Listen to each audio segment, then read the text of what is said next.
YouTube'da millionlab prosmotr bo'lgan karam tuzlashni Instagramda o'rganamiz. Buning uchun kerakli miqdorda karamimizni olamiz. Men bitta karam tuzlab ko'rsatdim.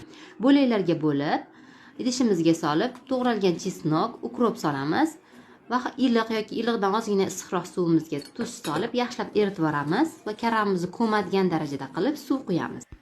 Ustini og'irroq narsa bilan bostirib, xona haroratida 4-5 kunga qoldiramiz. Oradan vaqt o'tgandan keyin xuddi shunaqa xiralashadi suvlar, to'kib tashlaymiz, karam o'zini ham yaxshilab yuvib tashlaymiz va achchiq surishimiz kerak bo'ladi. Xohishga ko'ra qizil bolgarskiy, chesnok, qalampirni qirg'ichdan chiqarishimiz yoki misarovkadan o'tkazishimiz mumkin. Ozgina tuz bilan yaxshilab aralashtiramiz. Tayyor karamimizni hamma yog'iga yaxshilab surkab, ustidan ozgina oddiy suv quyamiz va xolodilnikda 2-3 kunga yuvoramiz. Mazalari bir-biriga o'tishi uchun. Tuzlamamiz tayyor. Endi bemalol taomlar bilan iste'mol qilamiz. To'liq ma'lumot videoni ostida qoldiraman. Video yoqqan bo'lsa, albatta like bosishni unutmang.